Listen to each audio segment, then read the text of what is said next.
निर्मलभासितलिङ्गं निर्मलभासितशोभितलिङ्गम्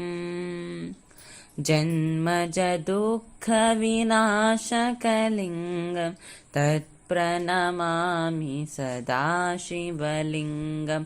देवमुनिप्रवरार्चितलिङ्गं कामदहनकरुणाकरलिङ्गम्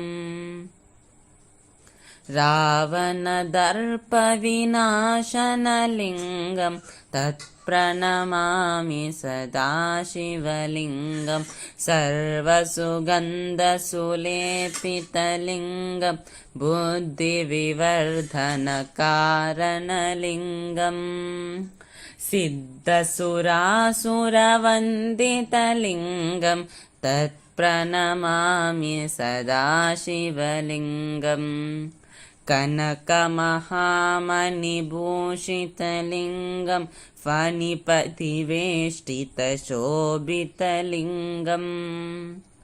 दक्षसुयज्ञविनाशनलिङ्गं तत्प्रणमामि सदा शिवलिङ्गम्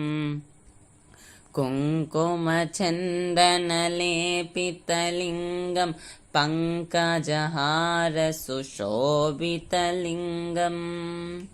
सञ्चितपापविनाशनलिङ्गं तत्प्रणमामि सदा शिवलिङ्गम् देवगणार्चितसेवितलिङ्गं भावै भक्तिभिरेव च लिङ्गम्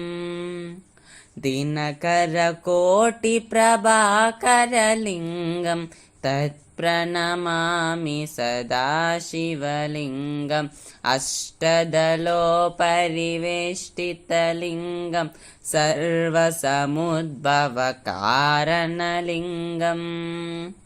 अष्टदरिद्रविनाशनलिङ्गं तत्प्रणमामि सदा शिवलिङ्गम् सुरगुरुसुरवरपूजितलिङ्गं सुरवनपुष्पसदार्चितलिङ्गम् परमात्मकलिङ्गं तत्प्रणमामि सदा शिवलिङ्गम्।